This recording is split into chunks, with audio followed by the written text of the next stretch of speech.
Alors, petits exemples supplémentaires pour piéger des cartes. En fait, pas piéger des cartes, piéger une seule carte. Donc, quelle est la probabilité de piéger une carte qui serait rouge et une figure?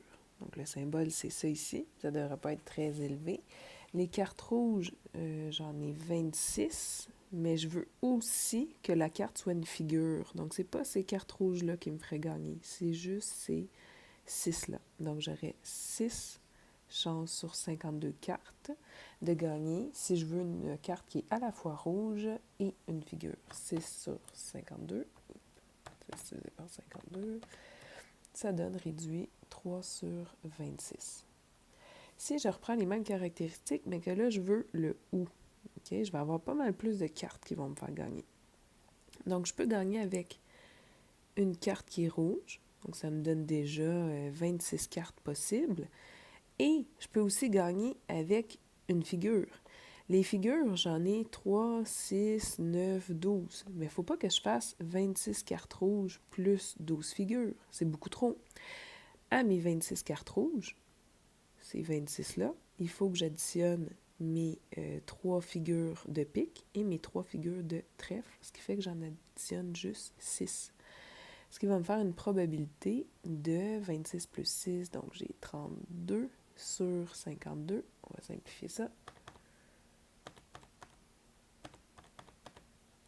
Sous forme de fraction réduite, ça va me donner 8 sur 13. Exemple géométrique maintenant. Okay. On cherche la probabilité de lancer une fléchette dans la zone grise de cette cible. Donc, ma cible, c'est ça. Sachant que le rectangle a une hauteur de 20 cm, une base de 40 cm. Attention ici, j'ai mélangé mes mots. Le pentagone, remplace ça par pentagone. Donc, le pentagone ici a une aire de 20 cm². Et le petit, celui-là, c'est hexagone que je l'ai écrit. Le petit hexagone a une aire 4 fois plus petite que le pentagone. Si l'aire est 4 fois plus petite, ça me donne une aire de 5 cm². Okay? Le rectangle, on peut aller le calculer aussi tout de suite. 40 fois 20, 800 cm². Donc, c'est vraiment un chapitre où les démarches, je ne les regarde pas. Donc, nous, notre but, c'est de lancer la fléchette dans la cible, donc n'importe où là-dedans, et on va avoir la probabilité que ça atteigne la zone grise. Donc, la zone grise, c'est pas mal mon rectangle au complet, moins le blanc qui est ici. On va commencer par trouver l'aire de la surface blanche. Donc, la surface blanche, ouais, avec des démarches un peu boboches, ça va être mon 20 cm² qui est pour tout le pentagone, moins le 5 cm². Donc, ça me fait 15 cm². L'aire de la zone grise, ça veut dire que c'est l'aire de mon rectangle ou de ma cible au complet, moins l'aire de ce qui est blanc.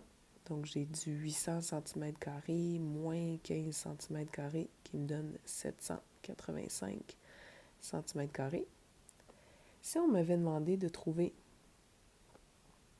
la probabilité que ça est dans la zone blanche, ben, j'aurais fait 15 cm² sur un total de 800 cm². Ça serait la probabilité que ça tombe dans la petite zone blanche.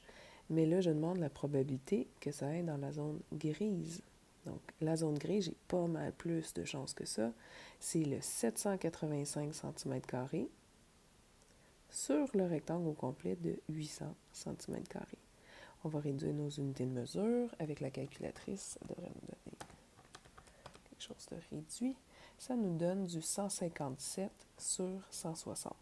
En pourcentage, c'est une grosse partie quand même qui est recouverte par le gris. Ça me donne environ 98,125%. Et cette réponse-là est bonne.